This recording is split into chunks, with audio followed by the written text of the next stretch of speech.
The race to replace former Mpumalanga ANC Chairperson David Mabuza is gaining momentum. The province has been without leadership since 2017 when Mabuza became the party's deputy president. Violent clashes and court cases have plagued the party in its previous attempts to hold an elective conference.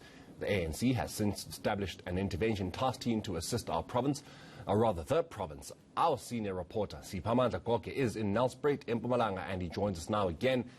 Siphamandla, good afternoon to you once again. Has the meeting started? Yes, it's underway. I can hear some chanting and singing behind me. That meeting is underway indeed. NEC deployees have arrived. The meeting is discussing ways to help structures of the ANC in Mpumalanga to successfully convene their branch general meetings, which will lead to the successful convening of the Provincial Elective Conference. Now, this province has been on the news recently following incidents of violence in eNCA.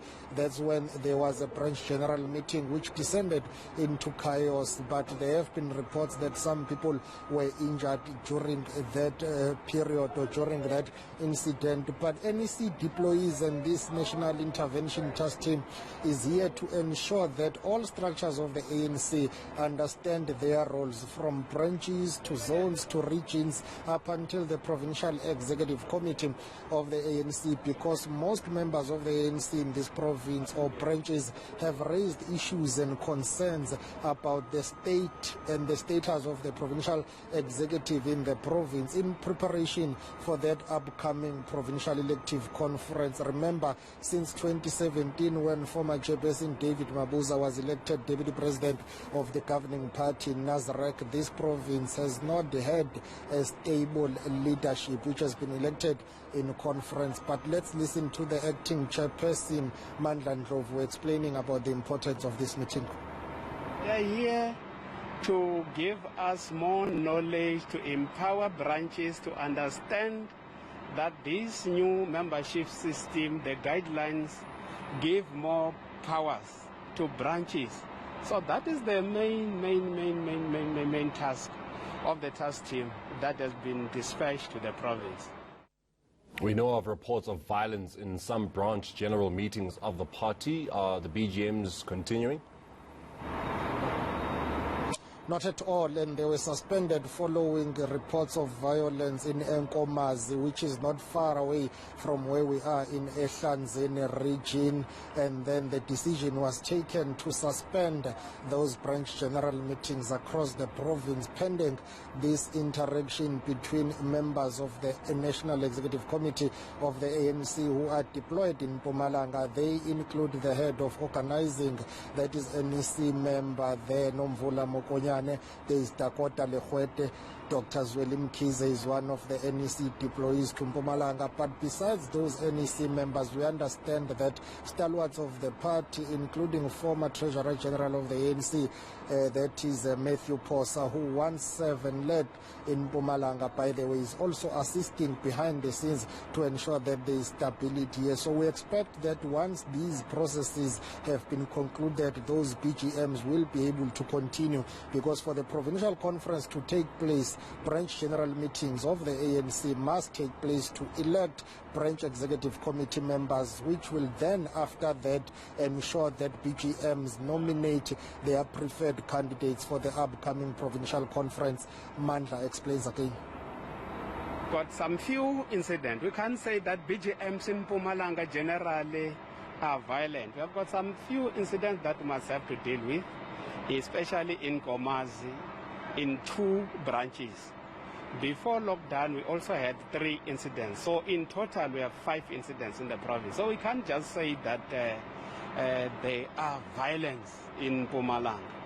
So it will not be correct for us to say that. We have got some challenges just like in other provinces of the ANC, and as the province, together with the National Task Team, we are here to make sure that we have an incident-free conference. We want to take our branches to the conference, and we are 100% sure that we are going to have an incident-free conference.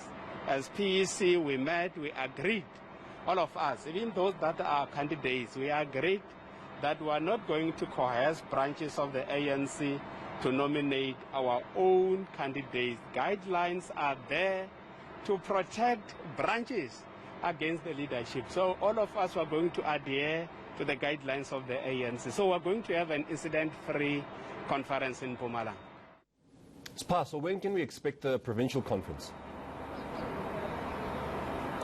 Probably towards the end of next month or in June, according to Nomvula Mokonyane. But all of that is dependent on how these engagements between the National Task Team and the Provincial Executive Committee, as well as other structures of the ANC in Mpumalanga. Because remember, once these engagements are concluded, there has to be a decision whether to allow the reconvening of those branch general meetings. Now, they have been suspended. It means there is a delay of about a week. That will affect the proposed dates for the conference, which was projected to be somewhere between the 14th and 16th of May. But all of that is dependent on how these engagements turn out, but also the situation on the ground, whether BGMs will be able to be convened successfully. Remember, according to the ANC constitution, for the conference to be convened, they need at least a threshold of 70% to have been met.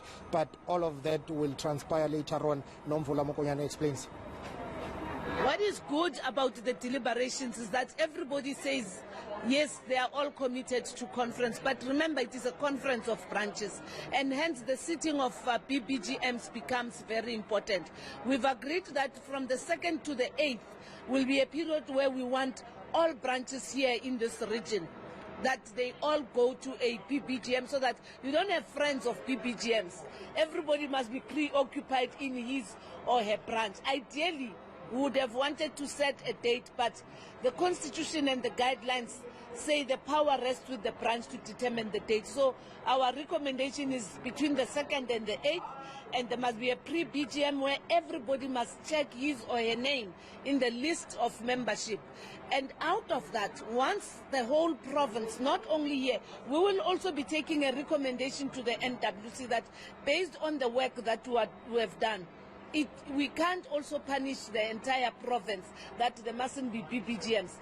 Other parts of the province, including here in eNCA, must be allowed to go through their PBGMs.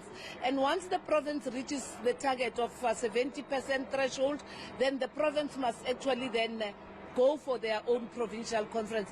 We're sure that it can, if we work very, very tight according to the schedules, we can have a conference the latest by the end of next month, which is May, and the earliest and the latest can actually be around June, in view of the delays that the NWC has made.